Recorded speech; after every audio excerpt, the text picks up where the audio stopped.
नमस्कार सर्वांना, माझे संडे ब्लॉगमध्ये तुम्हा सर्वांचं स्वागत आहे. आज संडे आहे आणि त्याच्यासाठी स्पेशल असं डिश बनवणार आहे, ती म्हणजे छोले भटुरे. दिल्लीची फेमस डिश आहे ही. त्याच्यासाठी आता मी ही पावशर छोले घेतलेले आहेत.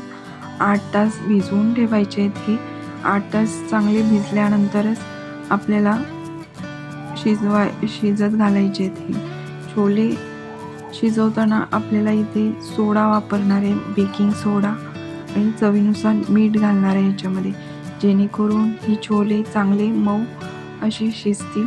ह्याच्यासाठी मी सोड्याचा वापर केलेला आहे. एक पाव चमचा ते अर्धा चमचा घालायचा आहे. हळद थोडीशी घातलेली आहे आणि 3 विसल द्यायचे त्याला शिजण्यासाठी. आणि इथं छोले मसाल्यासाठी मी जिरे 1 चमचा, लवंग, मिरी 4 ते 5 घेतलेले आहेत, बदाम फूल, तेजपत्ता 1, आणि हे चांगलं मी फ्राय करून घेते. त्याच्यामध्ये धने पावडर मी वरतून घालणार आहे. धने जरी घातले फ्राय करण्यासाठी तरी चालतील. आता मी हे सर्व मसाले मी मिक्सरला बारीक केलेले आहेत. हा छोले मसाला घरी केल्यामुळे एकदम टेस्टी असे छोले बनतात. आणि आता भटुऱ्यासाठी मी पिठी मैदा हा 2 बाउल घेतलेला आहे आणि थोडासा रवा 1 बाउल घेतलेला आहे. बेकिंग सोडा पाव चमचा, बेकिंग पावडर अर्धा चमचा, आणि हे दही फेटून थोडंसं घालायचं आहे. 1 बाउल होईल. 1 बाउलला थोडंसं कमी असं दही घेतलेलं आहे. त्याच्यामुळे थोडंसं आंबटपणा असा भटुऱ्याला येतो आणि एकदम टेस्टी अशी बनतात. आणि चवीनुसार मीठ घालून आणि थोडंसं पाणी मिक्स करून हे चांगलं मळून घ्यायचं आहे. एकदम काही सॉफ्ट असं मळायचं नाही आहे, पण व्यवस्थित मळून ठेवायचं आहे.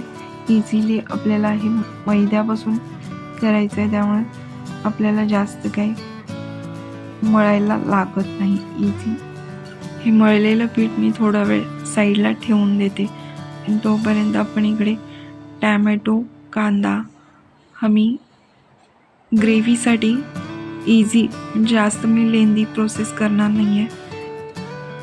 छोले भटुरीला टॅमॅटो कांदा पेस्ट करून घालायचे. त्याच्या आधी मी कांदा आणि टॅमॅटो चांगले फ्राय करून घेणार आहे पॅनमध्ये. हे अशी कांदा 2 टॅमॅटो आणि 4 कांदे घेतलेले आहेत. टॅमॅटोमुळे थोडासा आंबटपणा येतो आणि छान टेस्टी असे छोले बनतात. आणि आता हा कांदा चांगला फ्राय करून घ्यायचा आहे आणि त्याच्यामध्येच मी टॅमॅटोसुद्धा आता टाकणार आहे. तोसुद्धा एक छान मऊ होईपर्यंत असा फ्राय करून, कांदा आणि टॅमॅटो फ्राय केल्यामुळे ग्रेव्ही छान टेस्टी अशी बनते. त्याच्यासाठी फ्राय करूनच कांदा आणि टॅमॅटो घालायचा आहे. आणि आता ही मिक्सरमध्ये मी ही पेस्ट करून घेणार आहे कांदा आणि टॅमॅटोची, आणि ही ग्रेव्हीसाठी छान तयार आहे. आणि लसूण आणि आलं 10-12 पाकळ्या घेतलेल्या आहेत मी लसणाच्या, आणि 1 इंच होईल एवढं आलं आणि 1 मिरची बारीक तोडून घातलेली आहे.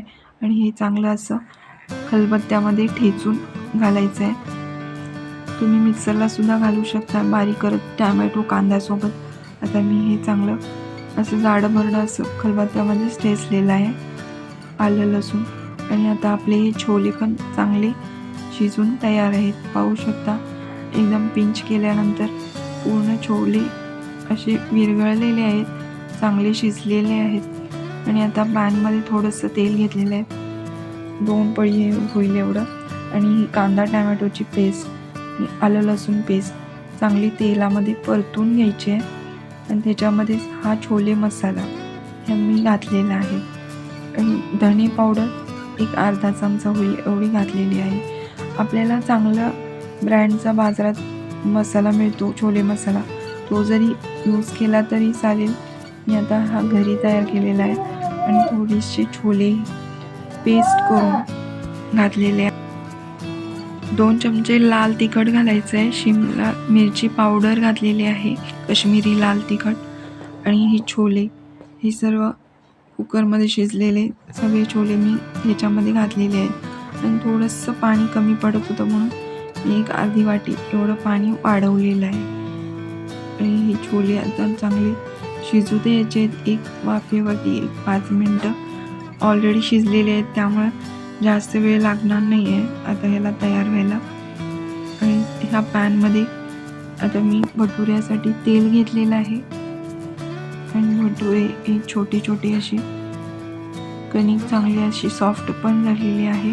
आणि आपण बेकिंग पावडर बेकिंग सोड्यामुळे हे भटुरे चांगले फुलतात सुद्धा, एकदम जाळीदार बनतात आणि टेस्टी. ह्याच्यासाठी मी बेकिंग पावडर आणि बेकिंग सोडा वापरलेला आहे. चांगला जाळीदार भटुरे बनण्यासाठी एकदम फुगण्यासाठी. आणि ही टम्म फुगलेले भटुरे हे असेच राहतात जास्त वेळ आणि छान टेस्टी पण बनतात हे भटुरे. आणि असे पाहू शकता एकदम पूर्ण फुगलेले आहेत आणि हे बराच वेळ असेच राहतात आणि खायला पण खूप छान टेस्टी लागतात छोल्याबरोबर. हा माझा ब्लॉग तुम्हाला कसा वाटला हे नक्की मला कमेंट करून सांगा. आणि माझे व्हिडिओ तुम्ही शेअर करत नसाल तर शेअर करा. माझ्या व्हिडिओना लाईक शेअर आणि सबस्क्राईब करायला विसरू नका. तोपर्यंत सर्वांना धन्यवाद.